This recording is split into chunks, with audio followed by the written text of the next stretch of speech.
TokenMetrics is a cryptocurrency investment platform that helps users leverage machine learning to become better crypto investors. Our in-depth analysis helps eliminate the emotions of investing, find profitable investment opportunities, and filters out scams. Learn more at tokenmetrics.com.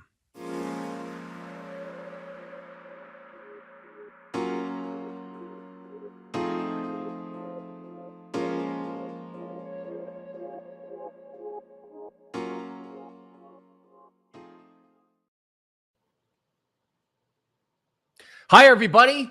We are live. Welcome to the Market Update Show. I'm your host, Bill Noble. This show is brought to you by TokenMetrics.com.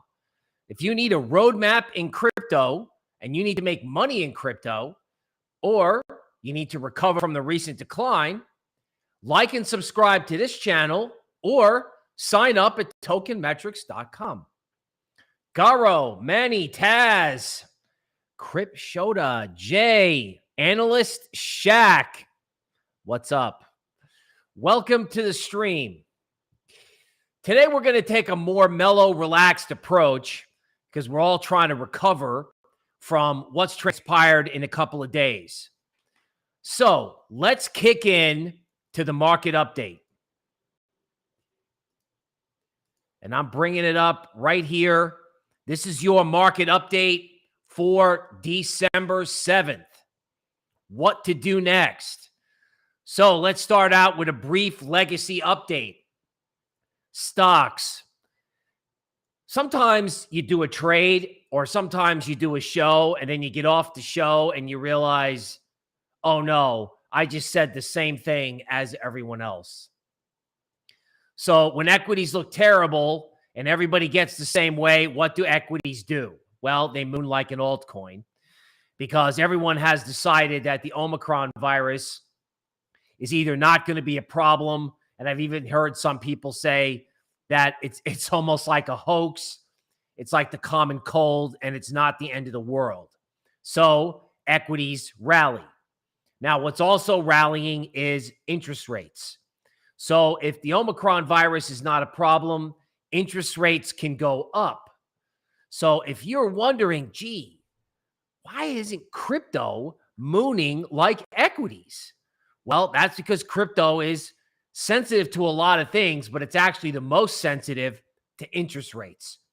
So with interest rates headed up and the damn dollar is still green, I think if the dollar would actually turn red, crypto would be much, much higher today, probably acting more like stocks. So what am I going to do, or what are we going to do with Bitcoin? I drew some Bollinger Bands. Can be an interesting way of statistically figuring out, what is and what is not, I don't know, an extreme for a market. So it looks like Bitcoin got to its bottom Bollinger Band around 48, just like it hit its top Bollinger Band up at 68. So here's the plan for Bitcoin. I'm assuming that 52K is the new 58K. So if Bitcoin was stuck at 58, it's now going to be stuck at 52. And we just carry on from there, looking at things like ETH and layer ones. So ETH has obviously outperformed lately. It never went down. Nothing outperforms forever. So ETH at 44.31 is the next key resistance point. So ETH may be doing the pause that refreshes. Then if ETH takes out 44.31, then it's game on in ETH. But again, nothing outperforms or nothing underperforms forever. So it may take ETH a day or two to get its legs back underneath. Now, since this is an altcoin show, got to figure out where the altcoin opportunities are in like a sideways market or a market that's just kind of been punched in the face, right? In other words, everyone's like, okay, all right, I have my legs back underneath me. Now what? Okay, so the KuCoin index with Polygon, Axia, MetaHero, and Terra seem like where at least our AI wants to park money to say get some upside and not get killed if it turns around and goes lower. Now let's look at Axia. Axia had support at 240. It dipped down there very briefly. I think this is really interesting in terms of it's like a whole new type of crypto that's trying to, in cryptocurrency, that's trying to sort of like make a name for itself. So maybe Axia just sits here like everything else, but if they really want to take it up, it can go to 435. Now, if you're looking for a play that's maybe been destroyed and may have, I don't know, limited downside, assuming the market doesn't fall apart, it could be Near Protocol. I did a whole song and dance along with everybody else around $8 and $9 with this thing, and they just look like they just stopped everybody out. It did the same thing in Chainlink and Polkadot. More on that in a minute. But if the market's going to recover, Near at 6 may be a value investing play, right? If it's a good layer one and all the value in the market is going to switch from Bitcoin into layer ones, well, then it stands to reason you might look at destroyed layer ones as a way to do some value investing. Okay, Polkadot, you know, I was shocked that it went through 38. I was shocked that it went through 33. It went all the way down to 28, ran all the stops there, then came back up to 30-ish. Interoperability is not going anywhere. And, you know, if you're in the mind where, hey, I'm going to invest or I'm going to dollar cost average into next year, now you're probably not in that camp. You probably, you know, you're either looking to buy and add to positions or you're wrecked. But in the event that you're not in those cases, something like Polkadot is proving itself as like a dollar cost averaging winner, where, you know, you buy it as it goes down, you buy it when no one likes it, and then the next thing you know, the interoperability theme picks up, because I don't see that theme going anywhere. And frankly, it's been underappreciated for a while, mainly because Metaverse had the headline, right? But as Metaverse consolidates, right, what's next? Is it Bitcoin? I don't know. It could be interoperability. Now, Chainlink, talk about running the stops. Wow. Chainlink was in a range between 23 and 37 for quite a while. And then there was this huge give up trade in DeFi 1.0, crushing Chainlink. And I even saw all these tokens like Aave, where it looks like people just flat out gave up. So one of two ways to think about this. Either everybody just said, oh, I'm done with DeFi 1.0 and that's it. I'm tax loss selling and it's over. Or there's some opportunity there to do some value investing in something with destroyed charts. The funny thing about big declines, and I think this is the lesson from having equities rip up like it did, is sometimes when the chart breaks and everyone gives up, that's when value investors can come in who believe in the fundamentals. Now, is Chainlink the greatest play in the world? Is it going to make you $1 million? No, but it can be a really good like indicator as to whether or not people in crypto want to buy stuff that's destroyed. Because that's really the question, right? Do you want to come in and do you want to get involved, or do you want to rush in, or do you want to wait until after this inflation number on Friday? Right? Because let's face it, if that inflation number is bad and the Fed has to go on the warpath and all this talk about Omicron being a dud, I mean, literally a big crypto YouTuber was on yesterday saying the pandemic is going to be over in March. So watching things like DOT and Chainlink will be a really good indication of how crypto handles these fluctuating narratives. Now, speaking of narratives, my understanding was that Phantom had a good narrative. That's probably why it went from 40 cents to $3.50. And now it came all the way back to near its 62% retracement at $1.43. I would call this another underrated layer one. All right. That, again, if value is transferred or if the idea or I don't know, I guess you could say the most important part of the crypto market goes from being Bitcoin to layer ones, man, this sure is beat up. Now, things can always go lower, but if this was an intriguing project at 2.5, it certainly has to be in.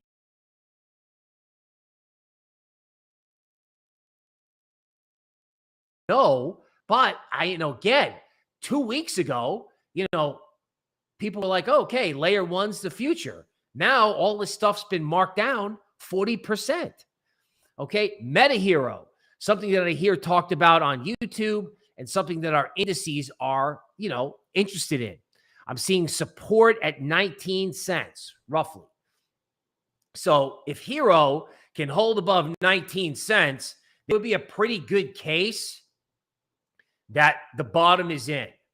Now, if there's this strange dance around 19 cents, I would say this is in the category with everything else in the metaverse, right? Metaverse goes way up, way down. Everybody who misses it buys the first dip or chases the first rally.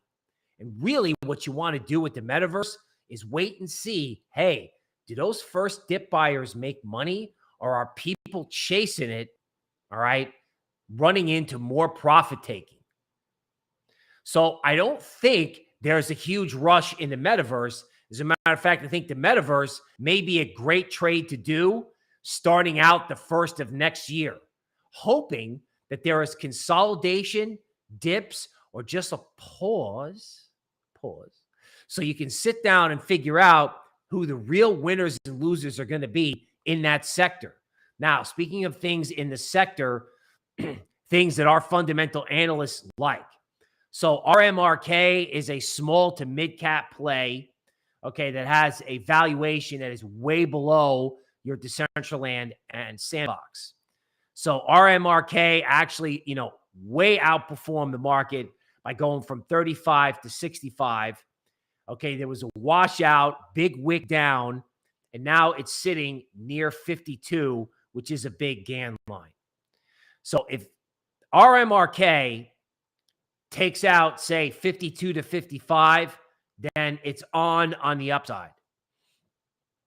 If RMRK doesn't do that, then you've got time to sit and watch to see how it consolidates below resistance. In other words, prior to the debacle, the playbook for 2021 was to buy top-rated coins just underneath resistance. It's interesting. It's going to be very telling as to whether or not that applies to RMRK. Because if the top fundamental picks that we like start acting strong on charts, that can be something very powerful as a signal as to whether or not you need to hurry up and get involved or whether more study is warranted.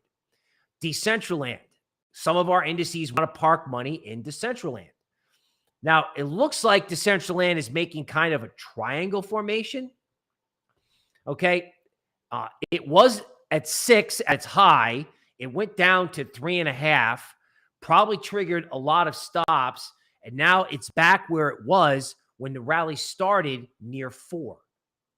Okay. So 4 in Decentraland may be kind of like an equilibrium where it's not a buy or a sell.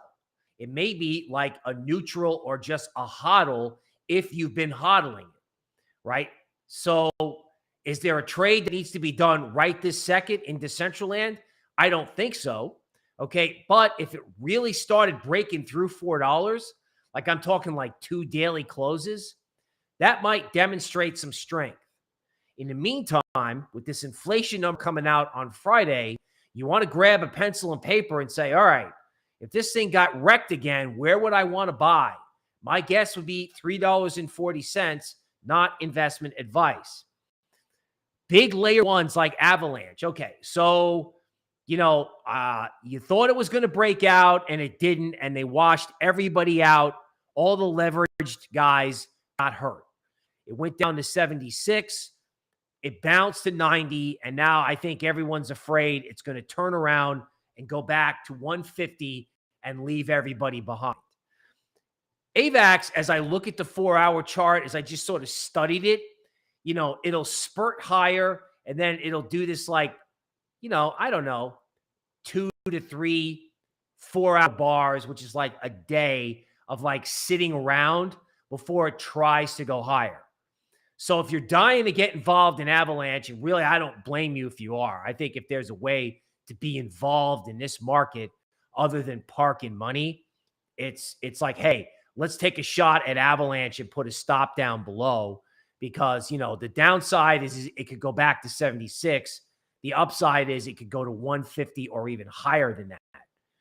Now, speaking of going much higher, I actually was interested in a report released by Kraken this morning talking about Solana eventually turning around and going to 600. Now, we had talked about numbers like that back when, but that was before we got information from the Solana conference that there are some very big VCs holding some very huge positions in this coin. Now, that said, let Solana prove itself, right? If you can buy a dip in Solana below 200 and then have that trading position, which should probably be no more than 5% of your account, start to make money, then you can add to Solana, right? In other words, if Solana is really good, you should be able to buy a dip from here and make money. And if you do, well, great. Hey, Solana, it's on for 255. I would love Solana 600. I would love that, obviously, because we're all in crypto together.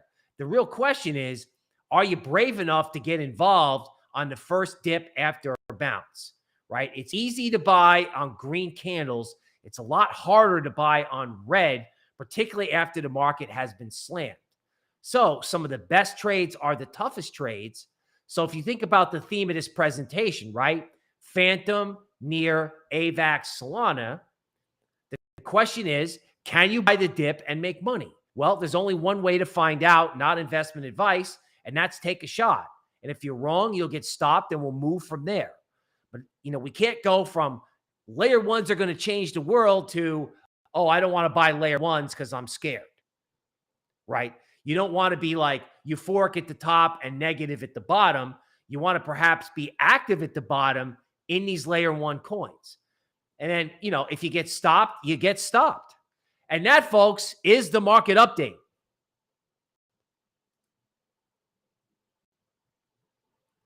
All right. Am I still on the air? Can people still hear me? I think there was an interruption in the stream. Am I still out there? All right. It looks like comments are still coming in. Let's see if we can take a question or two. Let me bring my chart program up. All right. I will share my chart program. And let's take a couple of questions. All right. So my chart program is up and I am looking at some questions here. I see the master is interested in AKRO. So let's see what I can do with AKRO. And while I'm doing that, I would ask, since we're taking questions today, that you hit that like button. Notice how nice I'm being. I'm not like, giving you a hard time and prompting you like, we normally do. I'm being nice today because I know that, the market has been lower. Okay. So AKRO. This is very reminiscent of things I've seen in other altcoins. So right here, it looks like a bunch of people gave up. This is true throughout all of DeFi 1.0. Now, AKRO came back down to support. Okay, it wicked down there and came back. But the question is there going to be follow-through buying? Now, if you don't see follow-through buying in this coin or anything that's moved like this, which goes for things like Chainlink and Aave, you got to see follow-through buying within, say, 5 or 6 days. And if you don't see it, then you're probably looking at tax loss selling, and you're going to have to either hold it until the end of the year or live with the risk that it gets hurt again. All right. Bill, can DOT and Link go to all-time highs Schofield, all right? And then there's also somebody asking about Rune. So I don't think Chainlink is going to see an all-time high. Chainlink just seems to be a range-bound coin. So I'm not hating on Chainlink. DOT, I believe, can go to all-time highs. I think assuming that we're not looking at some disastrous top, I think Polkadot is going to be one of the big winners of the future. Now, Rune, someone's asking about Rune in the chat. All right, keep hitting that like button, folks, because we're taking questions. All of the DeFi coins look like this, right? In other words, Rune was supposed to be a good play. Multicoin Capital owned it, all right? Rune goes from $7 to $16, and then avalanches back to $7. In all these DeFi coins, I want to see some positive green candles in the next 4 to 5 days. So the answer to is Rune okay is I don't know. But the thing you have to know is have a plan. So I don't want to sell something on top of support. There doesn't seem to be any point in that. But in order to regain enthusiasm about any of these DeFi 1.0 coins, you're going to need to see green candles, hopefully after the inflation number. It's as simple as that. But the good news is, I think for anybody holding coins like this, is that people have definitely given up, right? Those kind of red candles look like people just flat out packed it in. Okay, AM is looking at Uniswap. So again, a lot of requests for, big DeFi coins to see how they've done. All right, again, Uniswap. You see where the rally started from back in July? If anybody can, hopefully people see this screen. What do you do when everyone seems to kind of give up, right? Sometimes in these coins, Uniswap has been down to 15. This is the fourth time it's been down here. So on one hand, the fact that Uniswap continues to gravitate back towards 15 probably is not a good sign for upside appreciation. Now, that doesn't mean that Uniswap can't rebound and go back to an area where it spent a lot of time, which is around 25. So if it's on support, you don't want to give up on top of support. That doesn't seem to make sense. So DeFi is range bound. Okay, and you want to see green candles after Friday.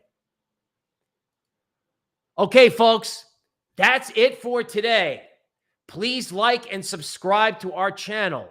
I definitely want to say I appreciate your viewership. If you need help in crypto and you need us to give you an analysis, or you want to go to tokenmetrics.com and find out what are the coins to buy next, I would encourage you to do so.